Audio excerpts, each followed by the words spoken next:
जन जंगल के पास एक जादुई तालाब था।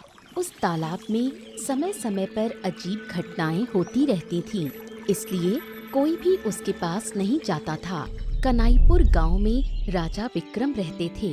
राजा विक्रम का सपना था कि उनका एक बेटा हो। बेटी होने पर राजा उसे किसी भी हालत में स्वीकार नहीं कर सकते थे।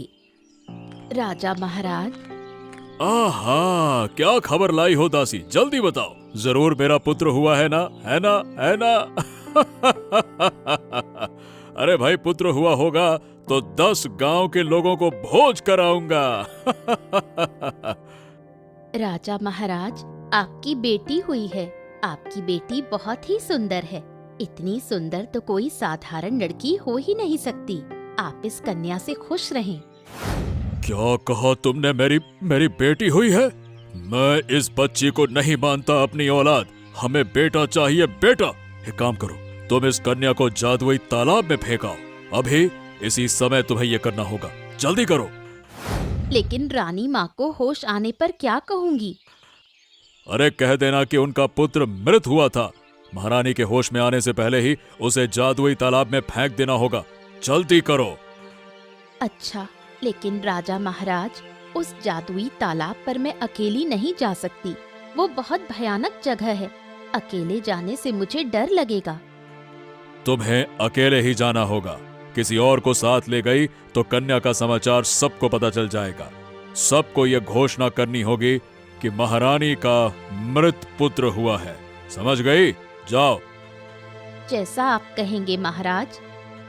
और हाँ, हमारे कहे अनुसार ही काम होना चाहिए। ठीक है महाराज, अब मैं जाऊं? ठीक है, जा सकती हो तुम।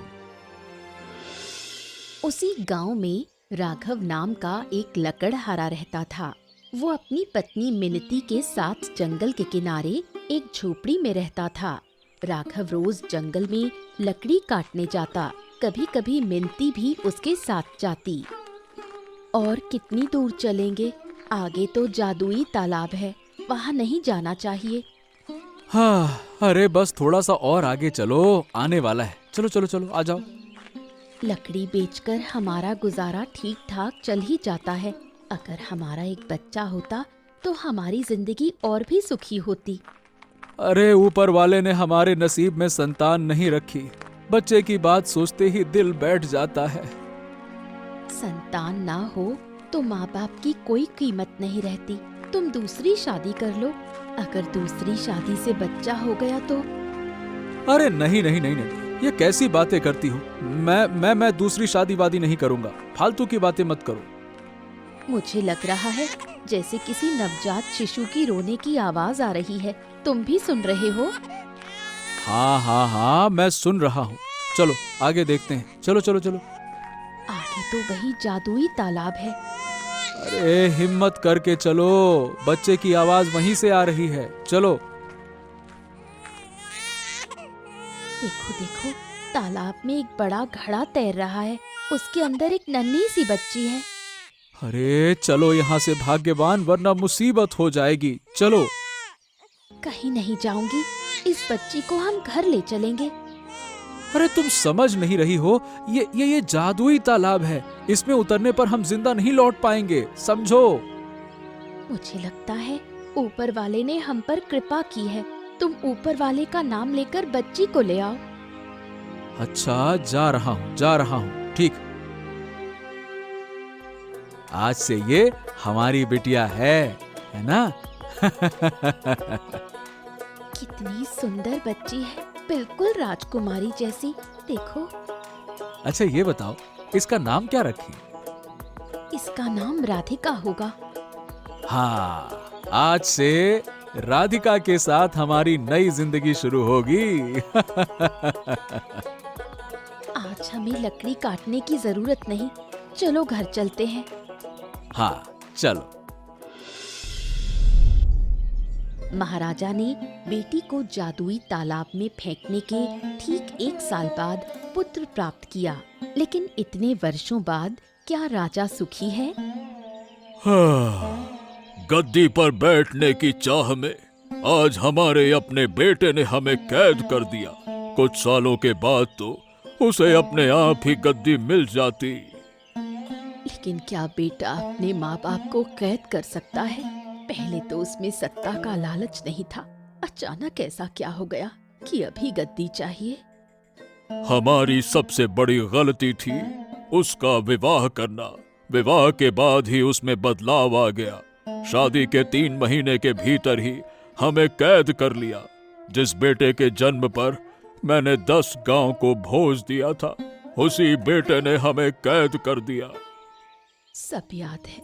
22 साल पहले मैंने मृत संतान को जन्म दिया था। अगर मेरी पहली संतान जीवित होती तो आज हमारा ये हाल न होता। हाँ, अब ये सब कुछ भूल जाओ। दुख करने से कुछ नहीं होगा। माँ मृत संतान को भी नहीं भूल सकती।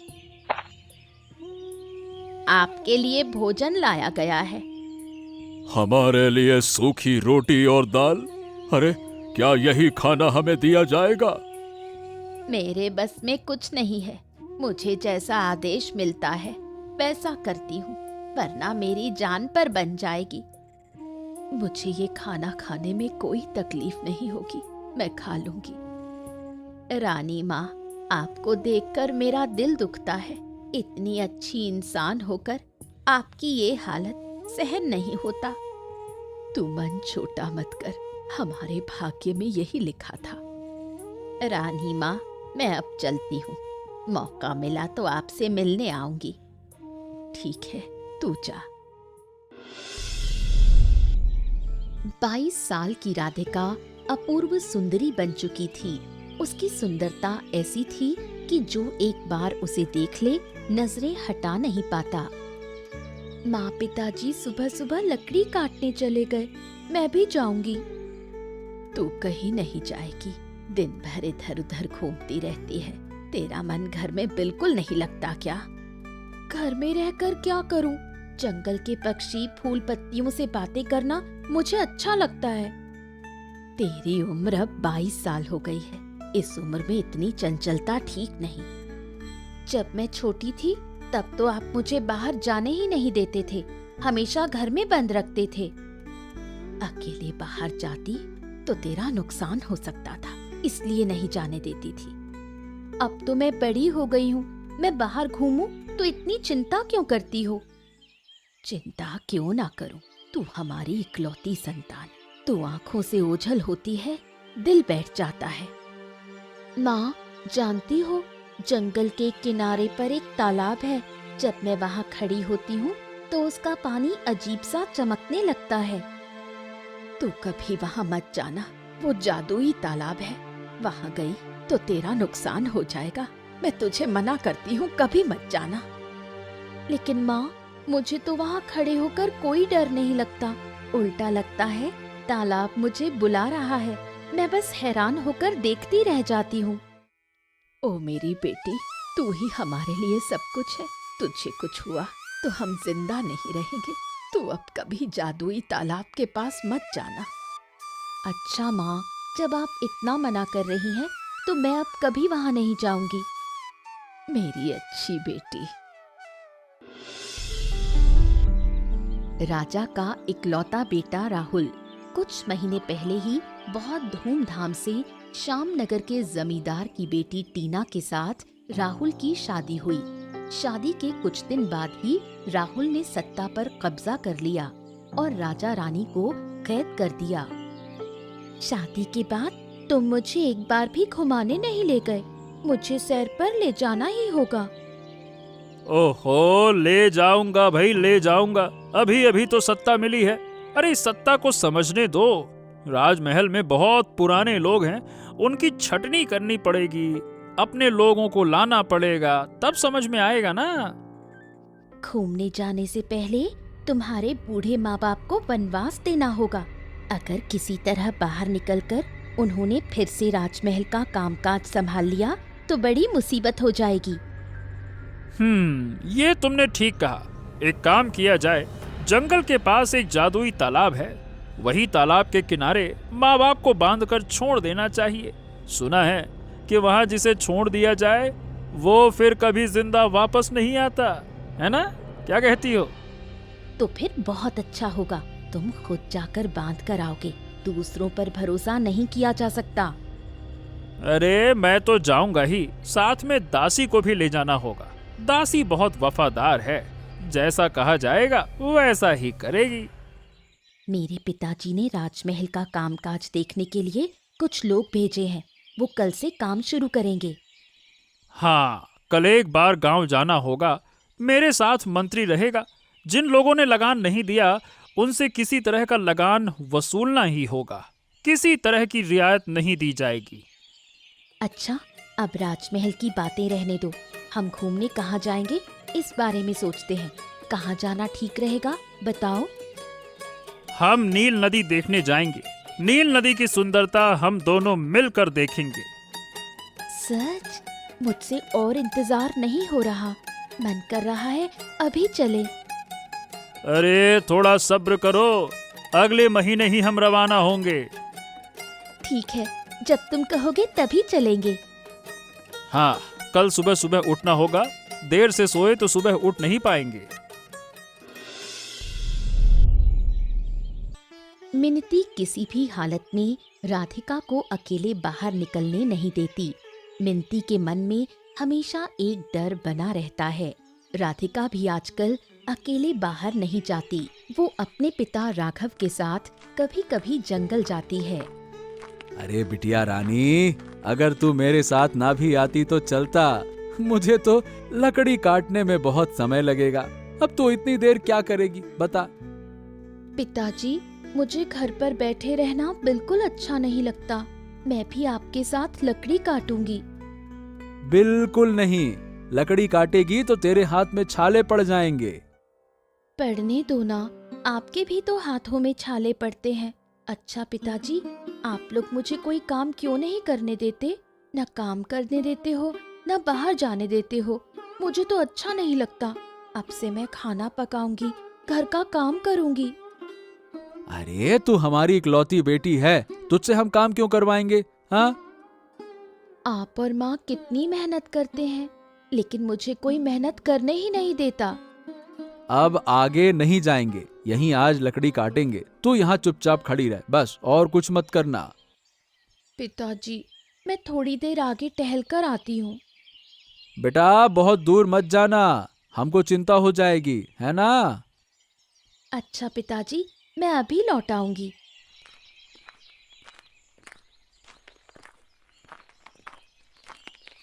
कौन है तू बेटी? इस जंगल में तो कोई आता नहीं। तेरे जैसी सुंदर लड़की यहाँ। तुझे चलते देख लगता है जैसे चारों ओर उजाला हो रहा है। उधर तो जादुई तालाब है। आप उधर कहाँ गई थी? मेरे पिताजी और माँ मुझे वहाँ जाने नहीं देते। मैं रोज एक बार यहाँ आती हूँ। जादुई तालाब में एक अभागी लड़की की तलाश में आती हूँ, लेकिन अब तक उसका कोई पता नहीं मिला। तू घर लौट जा बेटी। अकेले जंगल में घूमेगी तो तेरा नुकसान हो सकता है। जंगल के पास ही हमारा घर है, इसलिए डर नहीं लगता। और फिर मैं अकेली नहीं आई, मेरे पिताजी मेरे साथ हैं। उधर ही है मेरे पिताजी। बेटी, जरा तेरा हाथ तो देखूं। ये क्या? तेरे हाथ में तो वही तीर का निशान है। मैं ये क्या देख रही हूँ? मेरे पिताजी बुला रहे हैं, मैं जा रही हूँ। 22 साल पहले जिस लड़की को मैंने तालाब के पानी में बहा दिया था, उसके हाथ में भी बिल्कुल ऐसा ही तीर का निशान था। ये लड़की कौन है? 22 साल से मैं रोज एक बार इस जादुई तालाब के पास आती हूँ। अगर कभी उसका कोई पता मिले, मुझे उस लड़की की सच्चाई जाननी ही होगी। कई दिन बीत गए।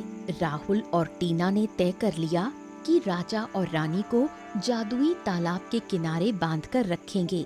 आखिरकार उन्होंने ये फैसला किया कि आधी रात को दासी के साथ मिलकर राजा रानी को जंगल में बांध देंगे। बहुत अच्छे से बांध दिया है, अब ये भाग नहीं पाएंगे। दासी, चलो हम महल वापस चलते हैं। छोटे राजा, आप जाइए, मैं आती हूँ। आपके हाथ और मुंह की रस्सी खोल देती हूँ। रात के भीतर ही यहाँ से भाग जाइए। मैं हुक्म की गुलाम हूँ।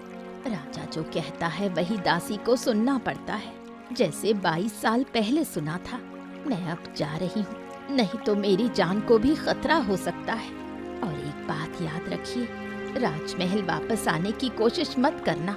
वहाँ अब पुराने लोग नहीं हैं। आप लोग अगर वहाँ गए तो मार दिए जाएंगे। तू चली जा, हमारी चिंता मत कर। देर करेगी तो तेरा नुकसान होगा। मैं चली। ये दासी क्या कहकर गई? कह रही थी कि 22 साल पहले कुछ किया था। रानी, दासी की बात मैं ठीक से समझ नहीं पाया। हमें यहाँ से भागना होगा। चलो निकलते हैं। अरे मैं यहाँ से कहीं नहीं जाना चाहता। रात यहीं बिताना चाहता हूँ। ये तालाब मुझे जैसे अपनी ओर खींच रहा है। जैसा राजा वैसा ही उसका बेटा भी। 22 साल पहले राजा ने जो किया था, अब राजा का बेटा भी वही कर रहा है। अच्छा हुआ, अच्छा हुआ। ये कैसी आवाजें आ रही हैं? तुमने 22 साल पहले क्या किया था? सब मुझे साफ साफ बता। अरे मैं कुछ नहीं जानता। मुझसे सवाल मत करो। तकलीफ सहकर भी हमें यहाँ सुबह तक रुकना होगा, फिर यहाँ से भागेंगे। अचानक जंगल के जीव जंतु अजीब तरह से चिल्लाने लगे। सोए हुए पक्षी ऐसे भागने लगे मानो घबरा गए हों। राधिका भी जैसे बेचैन होने लगी। माँ, मुझे बहुत तकलीफ हो रही है। नींद में बहुत बुरा सपना देखा। मेरा मन हो रहा है कि बाहर भाग जाऊं। वो जादुई तालाब मुझे बुला रहा है। मैं वहां जाना चाहती हूँ। नींद में तू चीख रही थी।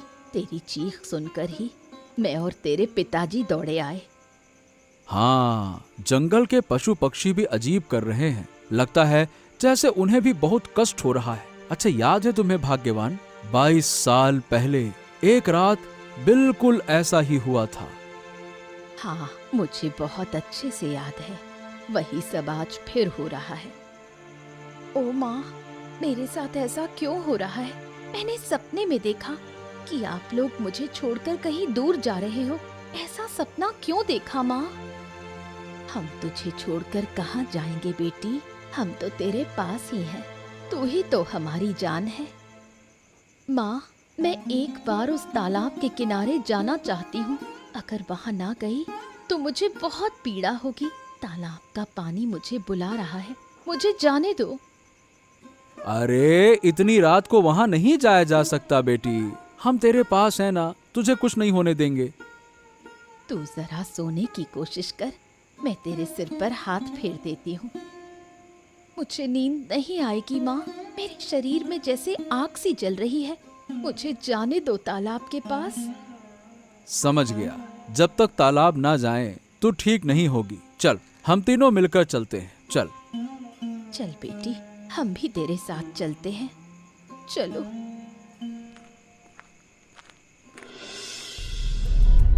राजा साहब और रानी माँ को महल से विदा लिए हुए कई दिन बीत चुके थे।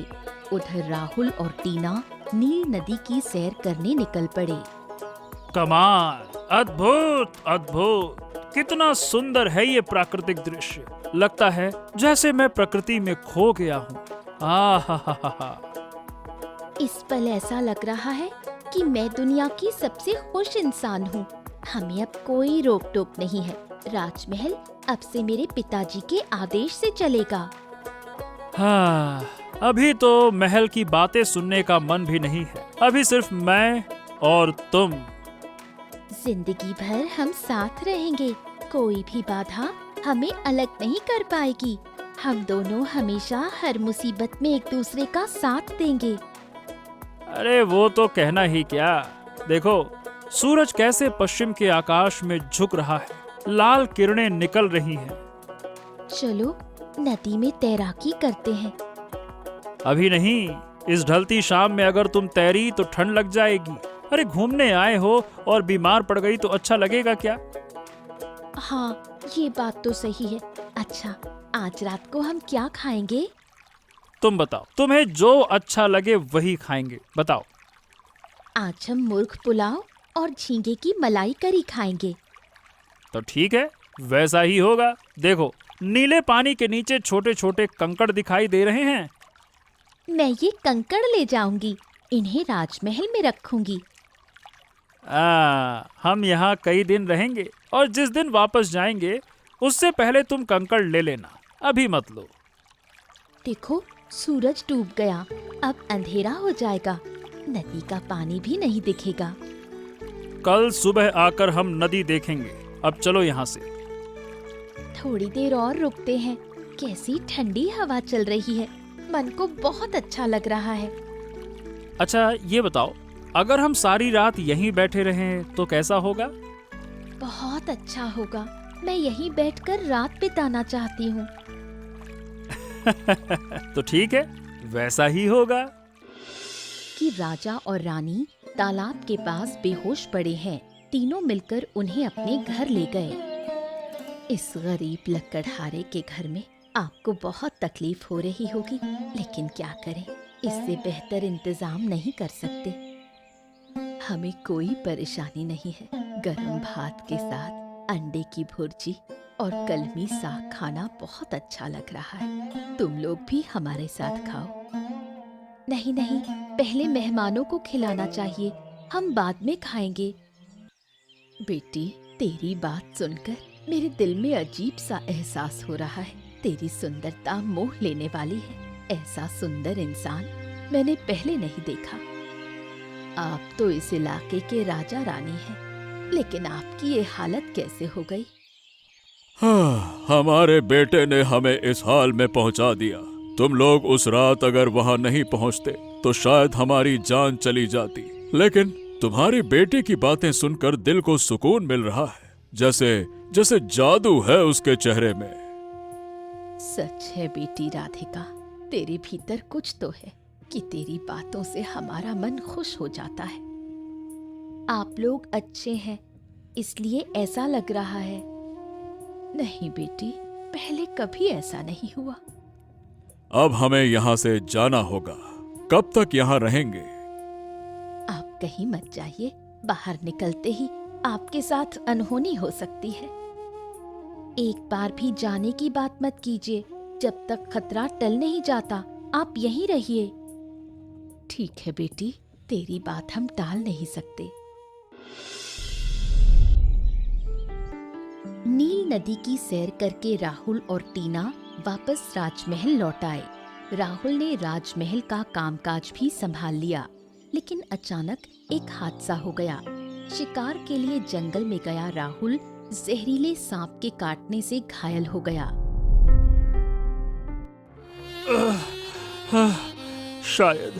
शायद अब मैं नहीं बचूंगा। जहर पूरे शरीर में फैल गया है। अरे रे रे रे रे, दर्द बहुत हो रहा है। ये सब पाप का फल है। 22 साल पहले आपके पिता ने पाप किया था और अब आपने। प्रकृति पाप का दंड अवश्य देती है। ये सब क्या कह रही हो? दासी होकर ऐसी बातें कहने की हिम्मत कैसे हुई? मैं जो कह रही हूँ वो सच है। 22 साल पहले रानी ने बेटी को जन्म दिया था, लेकिन बेटी होने के कारण राजा ने उसे जादुई तालाब में फेंक दिया। और छोटे राजा ने क्या किया? राजा और रानी को उसी तालाब के पास बांधकर छोड़ दिया। अब छोटा राजा सांप के जहर से छटपटा रहा है। छोटी रानी, आप भी सावधान रहिए, पाप आपको भी नहीं छोड़ेगा। मैंने महापाप किया है, अपने जन्मदाता माँ बाप को सजा दी। अब समझ रहा हूँ कि पाप किसी को नहीं छोड़ता। दासी, तुम मेरे माँ बाप को ढूंढो। अगर वो जीवित है तो उन्हें वापस ले आओ, ले आओ। आज ही मैं खोज का इंतजाम करूंगी। अगर वो मिले तो उन्हें वापस लाऊंगी। मैं अपने मायके चली जाऊंगी, यहाँ अब नहीं रह सकती। आज ही जाऊंगी, फिक्र से क्या होगा। मेरी इस हालत में तुम जाना चाहती हो? अरे तुम्हें मेरी जरा भी फिक्र नहीं है? यहाँ रहकर मैं कर भी क्या सकती हूँ? अगर मेरे रहने से तुम ठीक हो जाते तो मैं रुकती। तो ठीक है, तुम जा सकती हो, मैं तुम्हें नहीं रोकूंगा, जाओ। राजा और रानी एक दिन चुपचाप लकड़हारे के घर से चले गए। गरीब के घर में दिन प्रतिदिन रहना उन्हें अच्छा नहीं लग रहा था, इसलिए वो वहां से निकल पड़े। उनके चले जाने के बाद से राधिका बहुत उदास रहने लगी है। खाना भी नहीं खा रही। जो पहले चंचल थी, अब चुपचाप रहने लगी है। उनमें ऐसा क्या है कि बेटी इतनी दीवानी हो गई? क्यों उनके लिए इतना परेशान हो रही है? क्या चक्कर है? कहीं उनका और राधिका का कोई रिश्ता तो नहीं? अरे ये क्या कह रही हो? अरे भाई, ये लड़की हमारी है, इसका किसी और से कोई रिश्ता नहीं है। और जरूरत पड़ी तो हम यहाँ से दूर चले जाएंगे, कहीं दूर जाकर बसेंगे। तुम ठीक कह रहे हो। हम राधिका को नहीं खो सकते। हमने उसे पानी से उठाया था। संतान ना होने का दर्द हम भूल गए थे। राधिका ही हमारी सब कुछ है। उसके बिना हम जी नहीं सकते। तो ठीक है, कल ही रात हम यहाँ से दूर चले जाएंगे। हमें अब इसकी शादी करनी होगी। हाँ, उसकी शादी करेंगे। हमारे पोते पोतियां होंगे। बुढ़ापे का समय पोते पोतियों के साथ कटेगा। लेकिन आजकल राधिका को लेकर मुझे डर लग रहा है। उसका बर्ताव अजीब हो गया है। हाँ, सही कहती हो, मुझे भी बहुत डर लग रहा है। आज ही सब सामान समेटना होगा, कल समय नहीं मिलेगा। चलो जल्दी करो। हाँ, सब तैयार करना होगा। लेकिन सोच रही हूँ, राधिका मान जाएगी क्या? इस जंगल के बाहर रह पाएगी क्या? हाँ, बेटी की भलाई के लिए हमें जाना ही होगा। नई जगह पर रहते रहते वो उस जगह को भी पसंद करने लगेगी। भाग्यवान, चलो जल्दी चलो। हाँ, ये तो सही है। चलो, हम दोनों मिलकर सामान तैयार करें। चलो चलो चलो चलो। राहुल को सांप के काटने के बाद दासी राजा रानी को बेतहाशा ढूंढती फिर रही थी। पूरे इलाके में खोजा, लेकिन वो कहीं भी नहीं मिले। उधर टीना भी अपने मायके चली गई। इन्हीं दिनों अचानक एक दिन राहुल की मृत्यु हो गई। अरे बेटी, तू यहाँ? ये तो हमारा घर है, लेकिन आप यहाँ कैसे? कई दिनों से राजा रानी को ढूंढ रही हूँ। आज जंगल में खोजते खोजते यहाँ आ गई। वो लोग तो हमारे यहाँ आए थे, फिर बिना कुछ कहे चले गए। अपने माँ बाप को बुला सकती है क्या? हाँ, मैं बुलाती हूँ। माँ, बाबा, बाहर आओ। आप? राजा रानी को मैं ढूंढ रही हूँ, पर कहीं नहीं मिल रहे। उनका इकलौता बेटा राहुल सांप के काटने से मर गया। मरने से पहले वो अपने माँ बाप से मिलना चाहता था, लेकिन वो कहीं नहीं मिले। वो हमारे यहाँ थे, अब कहाँ है हमें नहीं मालूम। मुझे एक सच्ची बात बताएंगे, ये लड़की क्या आपकी बेटी है? आप ये कैसी बातें कर रही हैं? ये हमारी बेटी है, हमारी इकलौती बेटी। आप अब यहाँ से जा सकती हैं। मैं आप लोगों को बहुत पहले से जानती हूँ। जहाँ तक मुझे पता है, आपके कोई संतान नहीं थी। फिर ये लड़की कहाँ से आई? इसके हाथ पर तीर का निशान है। उससे समझ गई कि ये आपकी बेटी नहीं है। अरे आप कैसी फालतू की बातें कर रही हैं? हमें आपकी बात सुनने की कोई इच्छा नहीं है। माँ, बाबा, ये क्या कह रही हैं? मैं आपकी बेटी नहीं। बेटी, तू इनकी बातों पर जरा भी विश्वास मत कर। ये औरत कुछ भी बक रही है। मैं कुछ भी यूं ही नहीं कह रही। आप सच बोलिए। जो सच है वही कह रहे हैं। हाँ, मैं राजा रानी को ढूंढने जा रही हूँ, लेकिन फिर आऊंगी। मैं भी आपके साथ चलूंगी। राजा रानी लकड़हारे के घर से भागकर जंगल में इस पेड़ के नीचे ठहरते हैं। उन्हें लगने लगा कि शायद इसी तरह बाकी जीवन बिताना होगा। अरे रानी, हमने जीवन में जो पाप किया उसकी सजा हमें मिल रही है, लेकिन बेगुनाह होकर भी हमारे साथ साथ तुम भी सजा पा रही हो। हमसे ये बर्दाश्त नहीं होता, नहीं होता। तुमने क्या अपराध किया है?